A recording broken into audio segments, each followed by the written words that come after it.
अविस्मरणीय प्रेम कहाणी भाग 92 नील आणि विद्याची लव्ह स्टोरी आपण ऐकत आहोत. नील रुद्रला सांगून शेजारील आईस्क्रीम पार्लरमध्ये जाऊन पूर्वीची वाट बघत असतो. पूर्वीसुद्धा घरातून विचार करतच बाहेर पडलेली असते. इकडे विद्याच्या मनाची खूप घालमेल सुरू असते की तिथे काय होईल, नील व्यवस्थित बोलेल का, की पूर्वीला बघून तो परत एकदा पहिल्या आठवणीत जाईल. बरेच प्रश्न विद्याला त्रास देत असतात. अनन्या पण आपल्या मनातील सगळ्या काही गोष्टी ज्या असतात त्या पूरबसोबत शेअर करते आणि ती रुद्रशिवाय राहू शकत नाही हेही सांगते. तुला माझ्याहीपेक्षा चांगली मुलगी भेटेल, तू लवकरात लवकर त्या मुलीच्या शोधाला लाग आणि लग्न कर, म्हणजे तुला असं एकटं वाटणार नाही, असं समजावून सांगते. पूरबला सुद्धा आता कळून चुकतं की ही अनन्या आहे ती दुसऱ्याच्या खूप जास्त प्रेमात आहे, त्याच्यामुळे ती माझ्यावर कधीही एक प्रेम करू शकत नाही. त्याच्यामुळे तिला मिळवण्याच्या नादामध्ये आपण ही मैत्री गमावू शकत नाही. हे एक मैत्रीण म्हणून मी तिच्यासोबत नेहमीच राहू शकतो, असा विश्वास त्याचा पटतो. आणि तो आणि अनन्या हे गप्पा गोष्टी करून आपल्या मनातील प्रश्न सोडवून फायनली खाली येतात. जेव्हा अनु खाली आली तेव्हा ती लगेचच विद्याला निघण्यासाठी बोलते. तेव्हा विद्या लगेच तिला बोलते की थोडंसं थांबावं लागेल, पूर्वी बाहेर गेलेली आहे. अनु तेव्हा तिला बोलते, कशासाठी, लवकर येणार आहे का, तू विचारलं की नाही, आणि नाही आली म्हणजे लवकर तर आपल्याला परत उशीर होईल. रुद्र नील बाहेर बोर होतील, वाट बघत असेल आपली. तेव्हा विद्या लगेचच अनुला बोलते, पूर्वी नीललाच भेटायला शेजारील आईस्क्रीम पार्लरमध्ये गेलेली आहे. त्या दोघांमधील काही मतभेद असतील ते दूर होऊ देत. दोघांच्या मनातील एकमेकांबद्दलचं जे काही गिले शिकवे आहेत ते दूर होऊ देत, नंतर निघूयात आपण. तेव्हा लगेचच अनन्या विद्याला बोलते, तू वेडी आहेस का विद्या, नीलला एकटं सोडलं तू तिच्यासोबत, खूप प्रेम होतं त्या दोघांचं, तू इमॅजिन सुद्धा करू शकत नाही, आणि तू त्याच दोघांना एकटं भेटण्यासाठी बाहेर सोडलंस. तेव्हा विद्या लगेचच तिला बोलते, म्हणजे तुला काय म्हणायचं आहे अनन्या, स्पष्ट बोल. अनु लगेच पुढे बोलते, अगं विद्या, मला असं म्हणायचं होतं की आपण नीलवर विश्वास ठेवतो हे ठीक आहे, पण पूर्वीच्या मनात अजून काय आहे हे आपल्याला व्यवस्थित कळालं नाही ग. जर तिच्या मनात आजही त्याच्याबद्दल प्रेम असेल तर तू काय करशील, विचार केला आहेस का? कधी परत भूतकाळात जातील दोघं, त्याला प्रेमाचे पहिले बोलायचं आणि परत स्वतःचं करण्याचा प्रयत्न केला तर तू काय करशील? तेव्हा विद्या काहीही विचार न करता लगेचच अनन्याला बोलते, तू त्याला खूप दिवसांपासून ओळखतेस ना, मी मात्र गेल्या 6 महिन्यांपासूनच माझ्या नीलला ओळखते. माझं त्याच्यावर इतकं प्रेम आहे की मला माहिती आहे तो माझ्याशिवाय आता दुसरं कुणाचाच विचार करणार नाही. आणि राहिली गोष्ट तो पूर्वीच्या पहिल्या प्रेमाची आठवण काढेल तर त्यालाही तो हक्क आहे. पूर्वी त्याचं पहिलं प्रेम होती आणि त्या प्रेमासोबत थोडंसं मनातील गोष्टी बोलण्याचा. मला माहिती आहे नील काहीच असं कधी करणार नाही ज्यामुळे मला दुःख होईल. मी तर फक्त नीलला यासाठी तिच्यासोबत बोलायला पाठवलं की त्याच्या मनामध्ये जे काही गिल्ट आहे की पूर्वीला त्यानं दूर केलं, हा तिचा जो गैरसमज आहे तो दूर करणे. त्यानं माझ्यासोबत लग्न केलं, या सगळ्याच गोष्टी तो जेव्हा तिच्यासोबत शेअर करेल ना तेव्हा बघ तू त्याचं मन किती मोकळं होईल ते. अनन्या आता विद्याकडे बघत होती. तिला तर काहीच कळत नव्हतं की ही अशी कशी मुलगी आहे. मी तर माझ्या रुद्रला असं कधीच पाठवलं नसतं दुसऱ्या मुलीसोबत एकटं. आणि विद्याने आपले डोळे बंद करून आपल्या नवऱ्याला त्याच्या पहिल्या प्रेमाकडे पाठवलं आहे, मन मोकळं करण्यासाठी. खरं तर विद्यासुद्धा मनामध्ये खरंच विचार करत होती की खरंच ही पूर्वी नीलला अशा काही गोष्टींमध्ये अडकवेल का. नील माझा आहे आणि माझाच राहील, तो माझ्यावर खूप प्रेम करतो आणि करेल, तो कधीच माझा विश्वासघात करणार नाही. माझ्या नीलवर पूर्ण विश्वास आहे, म्हणून ती मोठा श्वास घेते आणि सोडते. आणि आता वाट बघत आहे की कधी एकदा पूर्वी घरी येईल आणि कधी एकदा विद्या नील सोबत काय काय घडलं ते विचारेल. इकडे पूर्वी विचार करतच पार्लरमध्ये जाते. नील पाठमोरा बसून पूर्वीची वाट बघत आहे. त्याला तर तिच्यासोबत काय बोलावं तेही कळत नव्हतं. तो आपल्या हाताच्या अंगठीकडे बघत होता जी त्याला विद्याने तिच्या प्रेमाचा इजहार करण्याच्या वेळेस घातलेली होती. तो अंगठीकडे बघूनच बोलत होता, विद्यू, बच्चा खूप टेन्शन आलं आहे, पण तू म्हणत आहे तसं मला माझं मन तिच्याकडे पूर्ण मोकळं करावंच लागेल. तेव्हाच कुठे मी तुझ्याकडे पूर्ण लक्ष देऊ शकतो. नाहीतर माझं हे द्विधा मनस्थिती मलाच कधीतरी संपवून टाकेल. तितक्यातच पूर्वी येऊन उभी राहते. मी लगेचच तिच्याकडे बघतो. आईस्क्रीम पार्लरमध्ये लगेच वेटर येऊन त्यांना ऑर्डर विचारतो. तो लगेचच तिच्यासोबत बोलायला जातो. कोणता फ्लेवर घेणार? नाही नको, मला आवडत नाही असं तिचं उत्तर असतं. नील लगेच बोलतो, पण तुला तर आईस्क्रीम खूप आवडते ना? ती लगेच बोलते, पण आता आवडत नाही. तो लगेच तिला विचारतो, असं का? व्हॅनिला फ्लेवर तर तुला खूप आवडायचा. मी तीच ऑर्डर देतो. ती परत बोलते, नाही नको, वेळेनुसार माझी ही चॉईस बदलली आहे. मला आता हे काहीच आवडत नाही. तो क्षणभर शांत बसतो. वेटर अजूनही तिथेच उभा असतो. नील लगेचच त्याला 2 कोल्ड कॉफी सांगतो. ती परत त्याच्याकडे बघते आणि बोलते, मला काहीही एक घ्यायचं नाही. इथे बसलेलो आहे तर आपल्याला घ्यावंच लागेल म्हणून कॉफी ऑर्डर केली. तो बोलतो, जी कुणीही घेऊ शकतो. जर ही चॉईस बदलली असेल तरी पण जिभेवरची टेस्ट मात्र बदलू शकत नाही ना. कॉफी तुला आवडते मला माहिती आहे, आणि तू ती कधीच बंद नसल केलेली हेही चांगलंच माहिती आहे. नील एकदाच पण पूर्ण बोलून टाकतो. त्याच्या या बोलण्यावर ती काहीच बोलत नाही. नील बोलण्याचा प्रयत्न करत होता, पण पूर्वी मात्र त्याचं बोलणं इग्नोर करत होती. नील त्याच्याकडे नीट लक्ष देत नव्हती.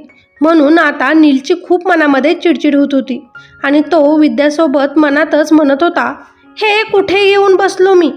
ही तर साधं बोलायलाही तयार नाही. किती प्रयत्न करू आणि कसं बोलायला सुरुवात करू? नीलला मात्र त्याचं त्यालाच समजत नव्हतं. त्याची चिडचिड का होते इतकी? पूर्वी मात्र अजूनही त्याच्याशी नीट बोलत नव्हती. आता पूर्वी उभी राहून बाहेरचा परिसर निहाळत होती. मनात तिच्याही वादळ उठलं होतं. नीलने लग्न का केलं? माझी वाट का बघितली नाही? माझा शोध का घेतला नाही? हेच त्याचं प्रेम होतं का? आणि जर आता आमचं नातं तुटलं आहे पूर्ण, जे परत जोडू शकत नाही, तर मग त्यानं मला असं बोलायला का बोलवलं? ती मनात विचार करत होती. इकडे नील मात्र उगाचच तिची बोलण्याची वाट पाहत होता. आज त्याला काय झालं होतं ते त्याचं त्यालाच समजत नव्हतं. त्यानं पूर्वीसोबत बोलण्याचा प्रयत्न केला, पण तिला मात्र त्याचा खूप राग आला होता. त्यामुळे ती त्याच्याशी बोलतच नव्हती मनमोकळेपणे. आता ती नीट बोलत नव्हती म्हणून नील स्वतःच परत मनात बोलतो, एवढी मोठी कोण लागून गेली ही? पूर्वी स्वतःला काय समजत आहे? मी पण आता तिच्याशी नाही बोलणार, जाऊ दे, जातो परत. ही विद्या म्हणे मोकळं बोल तिच्यासोबत, मनातलं क्लिअर कर. काय करू क्लिअर? पण ती जर बोलतच नसेल तर? की बोलावं तिच्यासोबत काहीही झालं तरी? पण मला का असं सारखं वाटतंय तिच्याशी बोलावं, तिला पहिल्यासारखं चिडवावं. तिचेच विचार माझ्या मनात का येत आहेत आता? सगळं पहिलं का आठवत आहे मला? आज असं का होतंय मला? नील स्वतःशीच मनाशीच विचार करत होता. ती मात्र खाऊ का गिळू अशा नजरेने त्याच्याकडे पाहत होती रागात. तिच्या डोळ्यात असंख्य प्रश्न त्याला दिसत होते. तेच तिनं आपल्याला विचारावे तो वाट बघत होता. तितक्यात नीलच्या मोबाईलची मेसेज टोन वाजली. विद्याचा मेसेज होता. नील, ती जरीही बोलली नाही तरी तुला काहीही करून तिच्यासोबत बोलायचं आहे. त्याच्यामुळे माघारी परत यायचं नाही. मन मोकळं करायचं तेव्हाच माझ्याकडे परत यायचं आहे, विसरू नकोस. मला माहिती आहे अजूनही तू काहीच बोललेला नाहीस. पटकन बोलून मोकळा हो. मी वाट बघत आहे तुझी. I miss you. माझा तुझ्यावर पूर्ण विश्वास आहे. तू फक्त डगमगू देऊ नकोस. चल, कर सुरू काम. ज्यासाठी गेलाय ना तू तिथे ते. बाय. नीलला विद्याचं हसायला आलं होतं. दूर आहे तरीही ते मी काय करत आहे हे तिला समजलं असेल. आता तो पूर्वीकडे बघूनही हसत होता हळू. त्याच्या चेहऱ्यावर विद्याच्या मेसेजने हास्य आलं होतं. पूर्वी त्याच्या चेहऱ्याकडे बघून त्याला रागाचा लूक देत होती. त्याला तिच्या असं पाहण्याचं हसू आलं. आता काहीही करून हिच्यासोबत बोलायचं हे त्यानं ठरवलंच होतं. आता तो एकदमच तिच्यासमोर जाऊन बसला होता आणि ती रागीट नजरेने त्याच्याकडे पाहत होती आणि तो मात्र तिच्याकडे पाहून गालातच हसत होता. आज ती पहिल्यांदी त्याला असं हसताना खूप वर्षांनी एवढ्या जवळून पाहत होती. हसताना त्याच्या गालावर पडणारी छोटीशी खळी तिला आजही पुन्हा एकदा दिसली. ती बघून एकेकाळी ती त्याच्या प्रेमात पडली होती. जी तिनं खूप मिस केलेली होती. क्षणभर ती पण त्याच्या नजरेत हरवून गेली होती. नील, बाजूला हो माझ्या समोरून आणि दूर बस. ती भानावर येतच पटकन स्वतःलाच त्याच्या समोरून उठून बसली. अशी काय पाहत होतीस मला? त्यानं विचारलं. तो पुन्हा तिच्या जवळ येत तिला म्हणाला. ती लगेच बोलते. तू नाटक करू नकोस बरं नील, मागे हो आधी. ती त्याच्याकडे न पाहताच बोलत होती. तू बाहेर सर्वांसमोर तर एवढी समजूतदारपणे वागतेस आणि बोलतेस, आणि माझाच का ग असा राग करतेस? माझ्यासोबत तुला थोडं पण बोलावं वाटत नाही का? इतका चुकीचा आहे का मी? ठीक आहे, जास्त नको बोलूस, पण एक मित्र म्हणून तर माझ्यासोबत बोलू तर शकतेस ना? की ते पण नातं नाही आता आपलं? सगळे नाते तोडलेत का तू माझ्यासोबत? तो थोडंसं नाराज होतच विचारतो. ती भरलेल्या डोळ्यांनी त्याच्याकडे बघत म्हणते.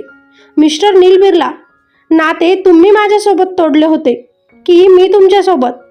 नील एक क्षणभर शांत राहतो, डोळे बंद करतो आणि तिच्याकडे बघत बोलतो. तेच तर क्लिअर करायचं आहे ना पूर्वी, म्हणून तर तुला म्हणत आहे की तू माझ्यासोबत एकदा पहिल्यासारखी बोल. तेव्हा तर तुझ्या मनातील जे डाऊट आहेत ते दूर होतील ना. नातं मी नव्हतं तुझ्यासोबत तोडलं, परिस्थितीने आपल्याला दूर केलं होतं. धोका मी तुला किंवा तू मला नव्हता दिला पूर्वी, वेळेने आपल्याला दिला होता. नील तिच्या जवळ जात परत तिला बोलतो. ती त्याच्याकडे बघतच होती आणि तो पूर्ण अंतकरणाने तिच्यासोबत बोलण्याचा प्रयत्न करत होता. तो लगेचच तिला बोलतो. तुला वाटत नाही का पूर्वी, सगळं काही विसरून आपण नव्यानं आपलं आयुष्य जगायला सुरुवात करावी? पूर्वी लगेचच त्याच्याकडे बघून बोलते. जशी तू केली आहेस तुझ्या बायकोसोबत? हो, हवं तर तसं समज. तुझ्यासाठी नील, मला विसरणं इतकं सोपं होतं की तू माझी जागा दुसऱ्या मुलीला देऊन मोकळा झालास. ती मुलगी आता माझी बायको आहे पूर्वी, नील तिला बोलतो. जिच्यासोबत आता मी एका बंधनात अडकलो गेलो आहे. सगळ्यांसमोर मी लग्न केलं आहे तिच्यासोबत, नील पूर्वीला बोलतो. पूर्वी लगेचच बोलते. मी ते तर बोलत आहे, तू माझी जागा अशी कशी दुसऱ्या मुलीला देऊ शकलास? हेच होतं का तुझं प्रेम? तुझं प्रेम खरं होतं की खोटं ह्यात पण आता मला डाऊट येतोय नील बिर्ला. तू माझ्या प्रेमाला असं नाव ठेवू शकत नाही पूर्वी. मी निस्वार्थ प्रेम केलं होतं तुझ्यावर. आजही एक मैत्रीच्या नात्यानं तुझी खूप रिस्पेक्ट करतोय आहे मी पूर्वी, नील तिला बोलतो. आणि म्हणून बोलायला आलो आहे. का? मैत्रीच्या नात्याने का? तुझ्या मनात माझ्याबद्दल आता काहीच नाही का? मग का बोलवलं मला? मी खुश आहे आता माझ्या लाईफमध्ये. मला नको हे प्रेम, नको दिखावा, काहीच माझ्या लाईफमध्ये. म्हणून आता तू पण जा, मीही जाते म्हणत पूर्वी तिथून निघायला लागते. तोच नील तिचा हात पकडतो आणि मागे ओढतो. मी तर अजून बोलायला पण सुरुवात केली नाही ग. मला तुझ्यासोबत खूप बोलायचं आहे, पण मला नाही बोलायचं. पूर्वी आपला हात सोडवत त्याला बोलते. पण मला बोलावं लागेल, कारण कुणीतरी खूप विश्वास माझ्यावर दाखवलेला आहे आणि मला नाही वाटत परत असं एकांत आपल्याला भेटेल. मला क्लिअर करायचं आहे काहीही जे तुला ऐकून घ्यावंच लागेल पूर्वी. प्लीज मला बोलू दे. थोडा वेळ अजून थांब. ओके. ती परत खाली बसते आणि तो पर्यंत कॉफी येते. तो तिच्यासमोर एक ग्लास देतो. ती फक्त त्या कॉफीकडे बघत होती आणि नील मात्र तिच्याकडेच बघत होता. पूर्वी आता कॉफीचा मग बाजूला ठेवते आणि डायरेक्ट नीलला विचारते. नील, तू मनात येईल तेव्हा माझ्यासोबत बोलतोस आणि मनात येईल तेव्हा मला सोडून निघून जातोस. आता बस, कंटाळा आला आहे या सगळ्यांचा मला. मी त्या गोष्टी विसरली आहे आणि आता मला काहीच नको ते सगळं. मी माझा बिझनेस, माझे आई वडील, बस यात खूप खुश आहे. हे माझ्यासाठी सफिशियंट आहे. त्याच्यामुळे मला फक्त एकच सांग, खरं तू माझ्यावर खरं प्रेम केलं होतंस का? नील शांत होता. तिचं लगेचच ऐकून तो बोलतो. हो, मी तुझ्यावर खरं प्रेम केलं होतं. आजही माझ्या मनामध्ये जर प्रेमाचं नाव सांगायचं ठरलं तर पहिलं नाव तुझंच येतं. आजही माझ्या मनात कुठेतरी तुझ्याबद्दल जागा आहे जी मी कधीच कुणाला दिली नाही आणि देणारही नाही, कारण मी तुझ्यावर खूप प्रेम केलं होतं. तुझी जागा ही तुझीच राहील. ती मी कधीच कुणाला देणार नाही. तू पहिलं प्रेम होती माझं. पण हो, आता मात्र माझ्यावर दुसऱ्या कुणाचा अधिकार आहे, तो मी तुला देऊ शकत नाही. आता मी दुसऱ्या कुणाचा आहे हे सांगण्यासाठीच आज मी इथे तुला बोलवलं आहे. बस नील, हेच सांगायचं होतं तुला मला की तू दुसऱ्या मुलीवर प्रेम करतोस. नाही, पूर्वी मला सांगायचं आहे तुला. ज्या दिवशी मॉमने आपलं नातं तोडलं आणि तुला घराच्या बाहेर काढलं होतं, तेव्हा खूप मोठी चुकी माझी झाली. मी हे सगळं बघत राहायला नको हवं होतं. मी तुझ्यासाठी माझ्यासाठी स्टँड घ्यायला हवा होता. याची जाणीव मला काहीच दिवसात झाली होती. मी डिप्रेशनमध्येही गेलो होतो. त्यात तू माझा फोन रिसीव्ह करत नव्हती, मला भेटत नव्हती. काही दिवसांनी तुझा रिझल्ट लागला आणि तू तिथून निघून गेलीस. मी तुला खूप शोधण्याचा प्रयत्न केला. मी तुझ्या घरापर्यंतही गेलो, पण त्या घराला लॉक होतं. तू कुठे गेली, काय गेली, मला काहीच माहिती नव्हतं. अनन्या, तिच्यासोबतही तू कॉन्टॅक्ट तोडला. त्याच्यामुळे तू कुठे आहेस हे मिळायचं एकही कारण माझ्याकडे राहिलं नव्हतं. तरीही रात्रंदिवस मी तुझा शोध घेतला होता, कारण मला समजून चुकलं होतं की मी तुझ्याशिवाय राहूच शकणार नाही. माझं तुझ्यावर खूप प्रेम आहे आणि खरं प्रेम आहे ते. मी माझ्या मॉमच्या विरोधात तुला शोधत होतो ग. माझ्या भावाने, रुद्रनेही तुला शोधण्याचा खूप प्रयत्न केला. अनन्या ही प्रत्येक मैत्रिणीला विचारून तुझा कॉन्टॅक्ट, तू कुठे आहे ते विचारण्याचा प्रयत्न करत होती. पण तू तुझ्याबद्दल एकही माहिती इथे सोडलेली नव्हतीस की ज्यामुळे मी तुझ्यापर्यंत येऊन पोहोचेल. नंतर माझी काय हाल झाली होती हे मलाच माहिती आहे. मी नील राहिलोच नव्हतो. शरीर तर होतं, पण मन त्यात नव्हतं. ते तुलाच शोधत होतं. नंतर मॉम पण आजारी पडली आणि माझ्या मॉमसाठी मला दुसऱ्या मुलीशी लग्न करणं महत्त्वाचं होतं आणि मी ते करायलाही तयार झालो होतो. पण त्या मुलीनं मला धोका दिला आणि भर लग्नामध्ये पळून दुसऱ्या मुलासोबत निघून गेली. पण विद्या ही एक अशी मुलगी होती जी माझा बिझनेस, माझ्या डिश बनवून एकदम कमी दरामध्ये दुसऱ्या गरीब लोकांना खायला देत होती. हे माझ्या मॅनेजर कार्तिकच्या लक्षात आलं आणि त्यानं माझी आणि विद्याची भेट घडवून दिली होती. विद्याला बघताच माझ्या मनात जी पूर्वीची जागा होती ती पूर्वी मी विद्यामध्ये बघू लागलो आणि मी कधी विद्याला पूर्वी समजायला लागलो हे मला सुद्धा कळालं नाही. कारण पूर्वी विद्या अगदी तुझ्यासारखीच होती. ती जेव्हा काही करायची, बोलायची, तेव्हा मला असं वाटायचं तूच आहेस. मला वाटायचं तू जसं बोलते तसंच ती बोलायची आणि म्हणून मी तिला माझ्या रेस्टॉरंटमध्ये काम दिलं आणि तीही एकदम इमानदारीमध्ये माझ्या रेस्टॉरंटमध्ये काम करत होती. पण ज्या दिवशी माझं लग्न होतं आणि लग्नाच्या दिवशी माझी होणारी बायको तनू ही दुसऱ्या मुलासोबत पळून गेली, तेव्हा खूप मीडिया आलेली होती आणि आमचं नाव कसं आहे तुला माहितीच आहे पूर्ण सिटीमध्ये. म्हणून जर ही तनू गेली तर मला माझ्या आईवडिलांचं नाव खराब करायचं नव्हतं, आमच्या कंपनीचं नाव खराब होऊ द्यायचं नव्हतं.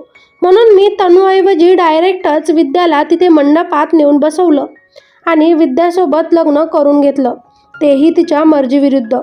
काही दिवस तर मी तिच्यासोबत खूप वाईट वागलो. तलाक घेईपर्यंत आमच्यात गोष्टी घडल्या होत्या.